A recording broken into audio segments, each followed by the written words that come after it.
Olá, sejam muito bem-vindos. Reforma tributária, arcabouço fiscal, mudanças no CARF, padronização da nota fiscal, apenas algumas das pautas em tramitação no Congresso Nacional e acompanhadas com muita atenção pela Frente Parlamentar do Empreendedorismo.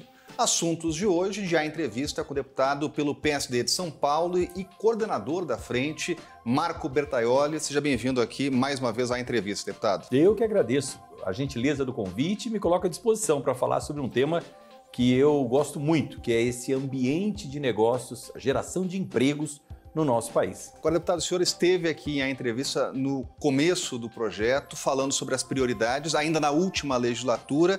Depois desse período, passaram alguns meses, já estamos numa nova legislatura. Qual é o foco hoje e qual é a prioridade da Frente Parlamentar do Empreendedorismo? Melhorar o ambiente para se gerar empregos no Brasil. Você sabe que hoje nós vivemos num mundo sem fronteiras. As fronteiras que limitavam o comércio dos países, elas estão ruindo. Hoje, através do comércio digital, através do mundo globalizado, nós não concorremos mais com as empresas da mesma cidade ou do mesmo estado. Nós concorremos com todas as empresas do mundo que estejam na mesma atividade que a sua, que você esteja exercendo aqui em Brasília, por exemplo. Então é muito importante, Rodrigo, que o ambiente que eu esteja empreendendo seja favorável, seja o mesmo ambiente que os demais competidores do mundo estão empreendendo. Quando eu falo isso, eu falo de todo o arcabouço que gira em torno de uma empresa, seja ela micro, média, grande, pequena, não importa. Mas qual é a forma que eu pago os meus impostos? Como eu discuto com o fisco as minhas interpretações equivocadas em relação a um tributo? Como é que eu obtenho um financiamento bancário para investir na produção? Como é que eu abro a minha empresa? Enfim, como é que eu vivo na carreira de empreendedor? Todo este ambiente precisa ser trabalhado no Brasil, precisa ser melhorado. Em 2020, o Banco Mundial publicou pela última vez o ranking do Doing Business, o ambiente de negócios do mundo, comparando 190 países que estão ligados ao Banco Mundial. Nós, para a tristeza de todos nós brasileiros, ficamos na 152ª posição, empatados com o Paraguai, no ambiente de negócios. Com todo o respeito que o Paraguai nos merece, Rodrigo, não me parece a posição mais adequada o Brasil está no mesmo nível de comparação que o Paraguai.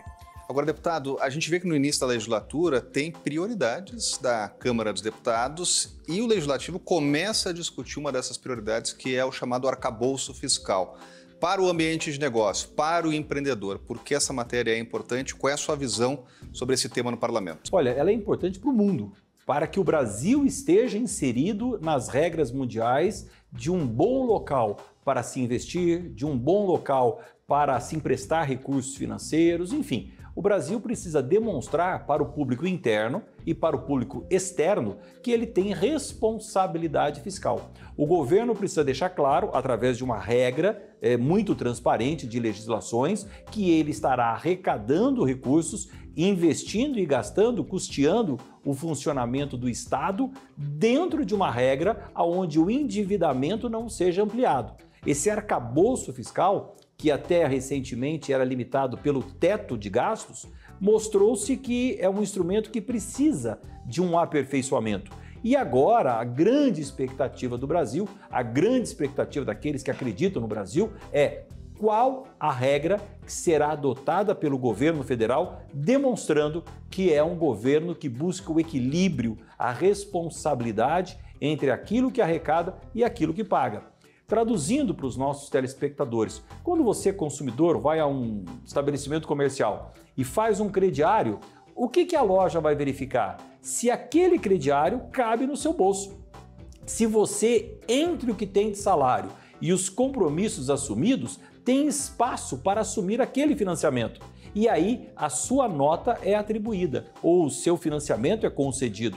O Brasil é um grande contribuinte mundial e que será analisado através da sua regra entre o que arrecada e o que tem de custo para funcionar. Agora, deputado, depois do arcabouço fiscal, passamos uma outra prioridade, que é a reforma tributária. E já há muitas manifestações, inclusive para pressionar pela mudança da proposta, como da Confederação Nacional da Indústria, da Agricultura, do Comércio. Como o senhor acompanha essa discussão e há possibilidades de avançar aprimorando esse texto? Olha, é uma discussão muito difícil, Rodrigo. E desde que eu me conheço por gente, que eu estou inserido no mercado de trabalho, que já faz um pouco tempo, eu escuto dizer que o Brasil precisa de uma reforma tributária que simplifique a nossa forma de pagar impostos. Esse ranking do Doing Business, que coloca o Brasil numa das últimas posições, são 10 variáveis analisadas. A variável tributação é a que coloca o Brasil na pior condição do mundo. Então, o Brasil não pode continuar convivendo com esta tributação que é uma verdadeira parafernália de exceções. Se você buscar qual é a regra do sistema tributário brasileiro, você não vai encontrar. O sistema tributário brasileiro é exceções das exceções e das exceções. Portanto, uma empresa que tenha relacionamento interestadual ou internacional, ela terá muita dificuldade de entender o arcabouço tributário brasileiro. Portanto, nós precisamos simplificá-lo. Agora, todas as vezes que nós discutimos, nós acabamos caindo nas avaliações por segmento. E cada segmento avalia se está aumentando ou diminuindo a sua carga tributária. Se não houver o comando desta reforma tributária por parte do governo, estabelecendo uma conversa ampla, transparente com a sociedade econômica brasileira e assumindo a responsabilidade de comandar esse processo, ainda mais no ano primeiro do governo como é esse, nós teremos dificuldade de avançar. Agora, deputado, falando ainda da reforma tributária, como explicar, inclusive, para o consumidor que hoje há um peso enorme no produto, no consumo, diferente de outras nações, e quem está nos acompanhando sempre faz essas comparações. Olha, no Brasil o produto é tão mais caro que no exterior, quando no momento aí da nossa história a gente optou aí por taxar excessivamente o consumo. Olha, nós defendemos uma emenda à Constituição que nós fizemos junto com o Guilherme Afif Domingos, que traz a obrigatoriedade de que todo produto, bem ou serviço consumido, destaque na nota fiscal o que é o produto ou bem ou serviço e quanto é a carga tributária. Só que hoje no Brasil nós só conseguimos fazer isso por aproximação. É impossível você calcular exatamente quanto tem de imposto embutido, por exemplo, num medicamento que você vai na farmácia comprar. Porque são tantos impostos acumulativos ao longo da cadeia produtiva que você não consegue chegar num valor. O certo era você chegar na farmácia e comprar um medicamento de R$50 e a nota fiscal destacar claramente: esse medicamento custa 30 e a carga tributária embutida são R$20. Sabe o que vai acontecer? Nós vamos provocar, e é isso que eu desejo, uma indignação na população brasileira, quando souber exatamente quanto está pagando de impostos numa pizza que ele pede no final de semana. Porque a carga tributária oculta dentro de uma pizza é gigantesca, talvez seja mais cara que a própria pizza. E aí, a população brasileira, o consumidor brasileiro vai descobrir uma coisa muito simples. Quando eu vou ao SUS, o SUS não é gratuito. Quando eu vou à escola pública, ela não é gratuita. Quando eu preciso e clamo por segurança pública, é porque em todos os produtos eu já pago por esses serviços. Eu financio o Estado brasileiro, a prefeitura, o governo estadual ou a União, para me prestar esses serviços. E eu não estou hoje satisfeito enquanto consumidor pelo que eu estou pagando e o que eu estou recebendo de volta do governo brasileiro. Agora, deputado, a gente viu diversas legislaturas tentando avançar com a reforma tributária. O senhor citou, inclusive, que já acompanhou muitas discussões. Como encontrar um caminho aí para atender interesses dos entes federativos, municípios, estados e da União? Olha, são muitos interesses explícitos e implícitos que ficam disputando uma reforma tributária. Só há uma chance dela acontecer, isso já foi dito várias vezes. É no início de governo, como nós estamos agora, e desde que a reforma seja a prioridade do governo, a prioridade do parlamento. Dentro da Câmara Federal, eu quero cumprimentar os deputados, pois sinto um amadurecimento desta discussão. Com todos os deputados que nós conversamos, inclusive, e mais particularmente com aqueles que compõem a Frente Parlamentar do Empreendedorismo comigo, todos nós somos favoráveis à reforma tributária, todos nós queremos discutir a reforma tributária. É claro que alguns pontos precisam ser ajustados, alguns pontos precisam ser calculados e de uma forma transparente, explicados para a população, para todos que empreendem no Brasil. E está realmente faltando isso, fazer as contas e dizer. Hoje, por exemplo, eu escuto muito que o sistema de serviços será o grande penalizado nesta reforma tributária. Você vai deixar de cobrar IPI da indústria automobilística e vai passar essa carga tributária para a cabeleireira. Nós precisamos comprovar. Se isso for fato, é claro que precisa ser recalculado, reajustado. Mas nós precisamos hoje dos números exatos que o IVA poderá alcançar no Brasil. Nós falamos sobre imposto de valor agregado, resumindo 5 impostos da produção num único imposto: IPI, PIS, COFINS, CSLL e o ICMS e o ISS. 6 impostos, na verdade, resumidos todos no IVA, Imposto de Valor Agregado, esse que o consumidor paga no final da operação. Muito bem, qual é o valor do IVA? Quais são as taxas que serão praticadas? Então, nós teremos um imposto por estado ou teremos um imposto único nacional? Tudo isso precisa ser debatido de uma forma mais profunda, mais clara, para que tranquilize, inclusive, todas as empresas brasileiras que estejam empreendendo. E, obviamente, Rodrigo, ninguém suporta mais pagar a carga tributária que nós pagamos. Pior do que isso, é como nós pagamos essa carga tributária. E é por isso que a gente está discutindo esse assunto, porque reforma tributária, temas prioritários do Congresso Nacional, que mexem com a vida de todos, inclusive dos empreendedores que estão nos acompanhando, precisam ser debatidos. E a gente vai continuar tratando de assuntos prioritários aqui da Frente Parlamentar do Empreendedorismo e do Congresso Nacional, logo depois de um rápido intervalo. A gente vai falar de mudanças no CARF, padronização de nota fiscal e outros temas que são acompanhados pela frente. Não saia daí, a gente volta logo em seguida com a entrevista. Hoje entrevistando o coordenador da Frente do Empreendedorismo, deputado pelo PSD de São Paulo, Marco Bertaioli, que está com a gente aqui no canal Empreender. A gente volta já.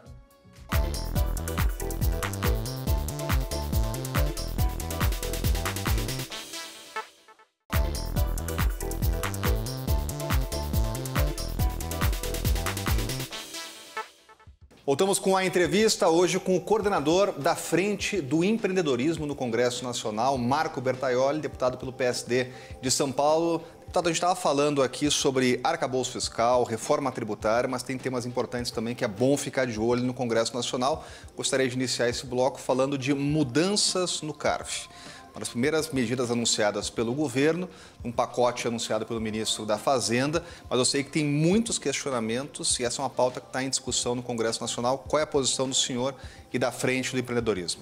Olha, sempre é bom dar exemplos práticos quando nós tratamos de temas complexos para que todos possam estar sintonizados e ter um entendimento claro, né?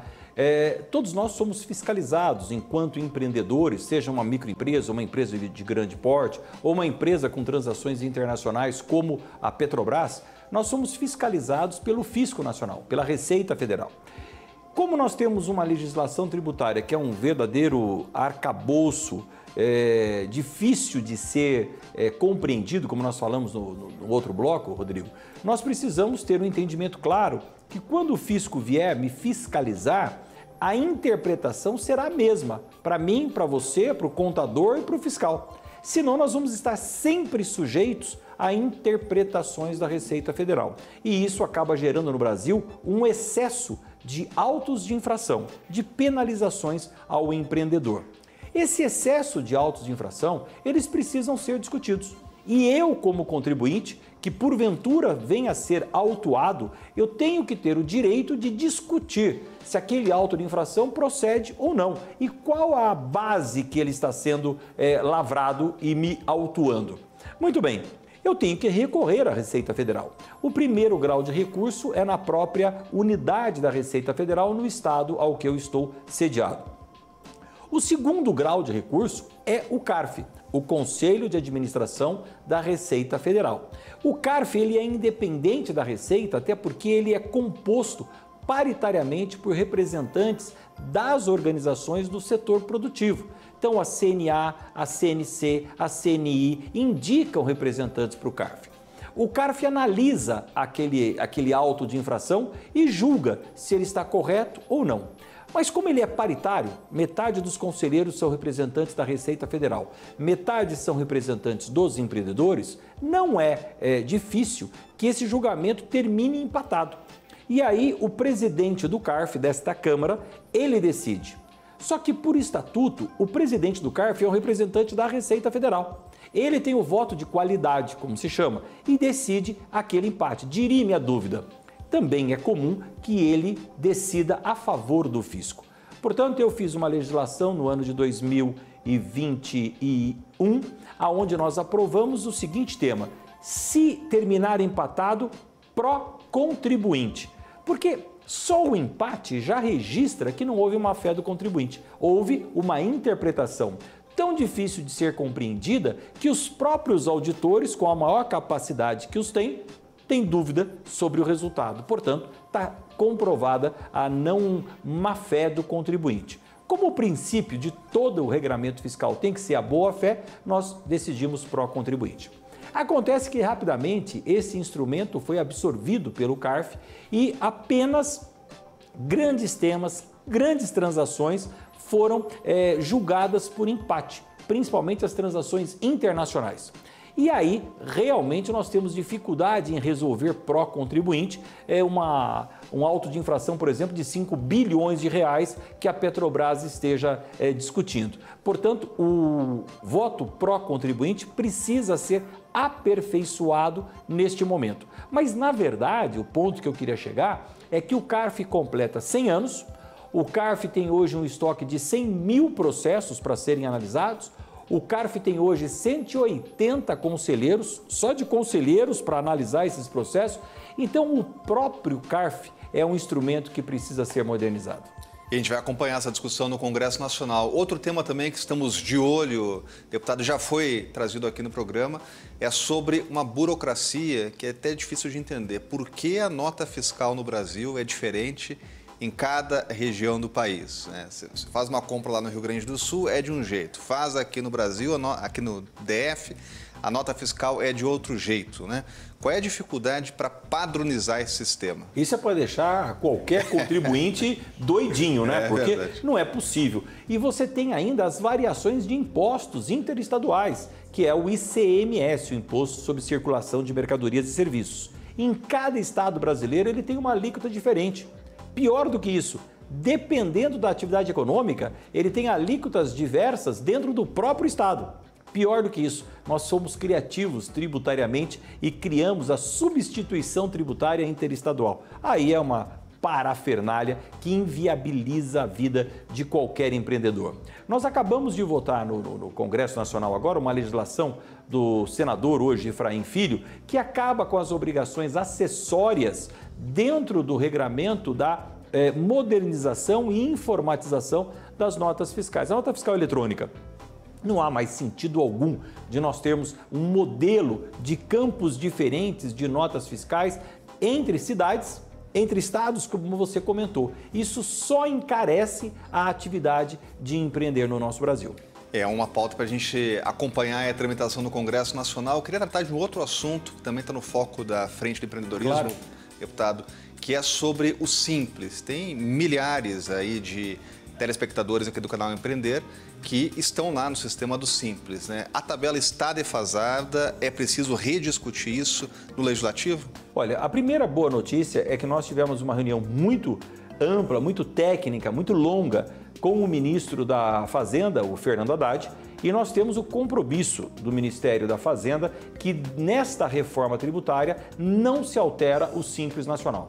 O Simples é uma conquista das pequenas empresas brasileiras, está na Constituição brasileira, colocado pelo Guilherme Afif Domingos, a obrigatoriedade de um tratamento diferenciado para os desiguais, aonde a micro e a pequena empresa seja respeitada nas suas diferenças empresariais. Portanto, o Simples é voltado para a micro e pequena empresa, simplificando a vida de quem está empreendendo. Mas o valor limite que a minha empresa se enquadra para estar optante pelo Simples é um valor limite que não é atualizado desde 2006. Hoje, o teto para você ser considerado uma microempresa no Brasil é um faturamento de R$ 360 mil ano. Esse é o mesmo valor desde 2006. Portanto, o governo criou o Simples e vem gradativamente retirando este direito das micro e pequenas empresas por falta de atualização. Eu entrei com um projeto de lei em 2022, propondo que o Simples seja não ampliado, mas atualizado. Vamos lá em 2006, atualiza-se pelo IPCA, que é o Índice Oficial Brasileiro, e em 2023 teremos o valor atualizado. O governo não quis votar no final do ano, alegando que teríamos uma reforma tributária. No bojo da reforma tributária, ficamos de ter a votação da ampliação do teto, mas está demorando demais. Eu espero que isso ocorra, estou trabalhando para que isso ocorra e que esses valores sejam válidos para o exercício fiscal de 2023. Mas uma garantia nós já temos, que é uma conquista nossa da Frente Parlamentar e de todos os parlamentares que defendem o empreendedorismo na Câmara Federal. Não será alterado e nem retirado o direito ao Simples nesta reforma tributária. A gente já falou aqui de reforma tributária, arcabouço fiscal, também de mudanças no CARF, ainda de atualização do Simples e até de padronização de notas fiscais. Deputado, o que a frente pode estabelecer ainda como foco em outros projetos, outras matérias no Congresso Nacional nessa legislatura? Olha, desde pequenos ajustes na legislação brasileira, como, por exemplo, a forma de abrir uma empresa no Brasil, devolvendo, como nós conversamos agora há pouco, o princípio da boa-fé. Não é razoável que um pequeno empreendedor, para abrir o seu próprio negócio, fique dependendo de autorizações governamentais, seja da Prefeitura, do Estado ou da União. Nós precisamos respeitar a boa-fé desse empreendedor, ainda mais num país que precisa gerar empregos, gerar renda. O empreendedor, quando monta o seu próprio negócio, no mínimo ele está gerando a sua própria renda. E contrata mais um, mais dois, mais três colaboradores, que normalmente são pessoas da própria família. Então a microempresa é uma grande família reunida para gerar a sua própria renda. E nós precisamos sempre facilitar. Então na lei da liberdade econômica, na lei do ambiente de negócios, nós já conseguimos vários avanços na simplificação na arte de empreender no Brasil. Mas estamos muito longe de países que incentivam de uma forma muito mais intensiva o empreendedorismo como fora do país. Agora, deputado, a gente falando de reforma tributária, eu queria trazer um tema aqui que vai ser discutido na reforma, mas também a cada 2 anos ou cada 1 ano volta ao Congresso Nacional, que é a desoneração da folha de pagamento. Na prática, para as pessoas entenderem, o trabalhador fica mais barato para aquela empresa, principalmente para os setores que mais empregam no país. Está acabando mais um prazo e a gente está assim, prorrogando de 2 anos em 2 anos, 1 em 1 ano. Como ter uma política permanente para deixar o trabalhador mais barato para a empresa e promover mais empregos no país? Olha, tudo isso se resume, Rodrigo, a esta insegurança jurídica que nós vivemos no Brasil. O professor Antônio Anastasia, senador, ex-governador de Minas Gerais e que comigo esteve na frente parlamentar do empreendedorismo, hoje é nosso ministro do Tribunal de Contas da União, ele resume claramente os grandes obstáculos do Brasil. É a falta de uma segurança jurídica e a falta de previsibilidade para se investir e se acreditar no nosso país. E esse exemplo que você está dando é um clássico exemplo da insegurança jurídica que o governo propõe a quem empreende. Você ter uma carga tributária sobre o salário do trabalhador é o maior desincentivo para que uma empresa contrate um novo trabalhador.